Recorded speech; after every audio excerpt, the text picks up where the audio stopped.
The banging was soft at first, almost like the wind tapping against my window. But then came a second knock, sharper, trembling, and too deliberate to ignore. I peeled my eyes open to see the blinking light of my alarm clock, 1:03 a.m. My heart tightened even before I understood why. Something in the air felt wrong, too still, too heavy. When I reached the door and cracked it slightly, the hallway lights cast a pale glow on a familiar face. Malin Ardell, my best friend's younger sister, stood there with her shoulders shaking, hair messy from the night, eyes red as if she'd been holding back an ocean. She raised a finger to her lips and whispered, barely audible, "Don't say a word. If you believe in kindness, second chances, and stories that restore hope in humanity, please like, comment, share, and subscribe to Kindness Chronicles. It truly helps this community grow." I stepped aside without asking anything. She slipped into the room like someone who'd been running from a storm. The moment the door clicked shut, she collapsed onto the floor, clutching her backpack as if it carried the last pieces of her life. I knelt beside her, feeling the weight of her silence more than any explanation she could have given. The early morning light from the street lamps filtered into my small room, painting her trembling frame in a tired yellow hue.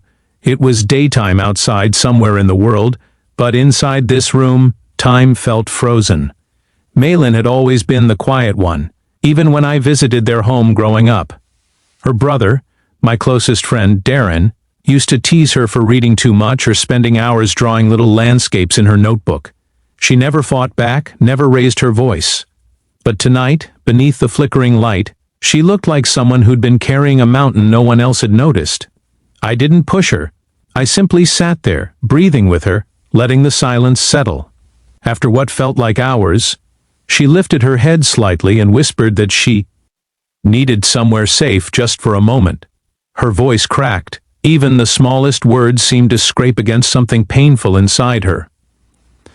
I offered her the bed while I took the floor, but she shook her head, insisting she didn't want to sleep, only to sit. So we sat. For a long stretch of minutes, neither of us spoke. The world outside was calm, daytime beginning to spread in soft blue strokes across the sky. Birds started chirping, completely unaware that someone sitting inside my room was trying her hardest to keep from falling apart. When she finally spoke, her words came in fragments. She told me she had overheard something earlier that evening, an argument between her mother and someone from work.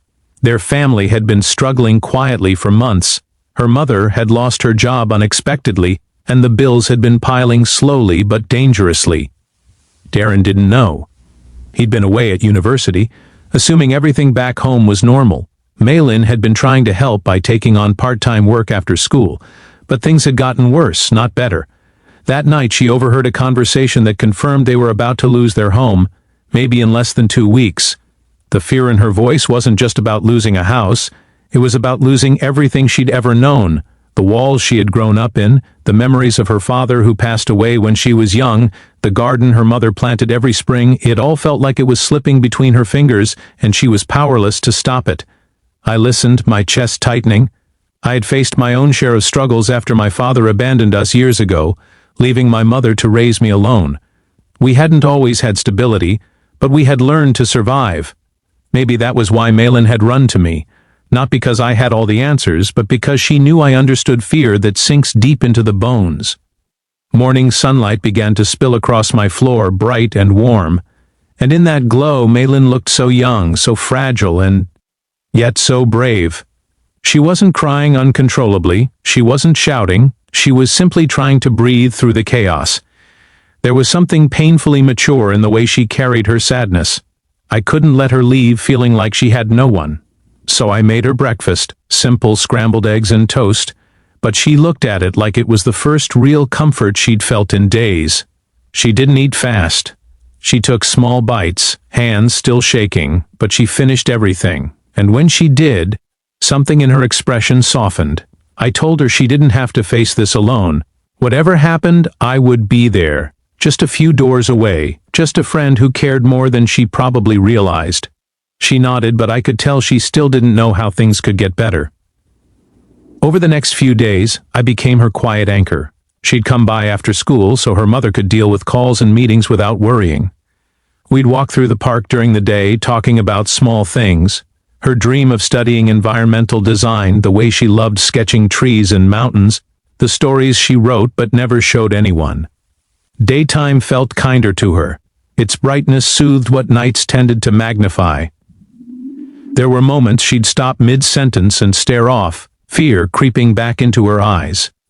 But each time, I'd remind her that even hard seasons eventually end. People just needed someone to hold them steady while the storm passed. Now, whenever I think back to that night, the knock at 1 a.m., the trembling whisper, the fear in her eyes, I also remember the sunlight that followed. The way a single moment of courage can begin a chain of kindness that grows far beyond what anyone expects.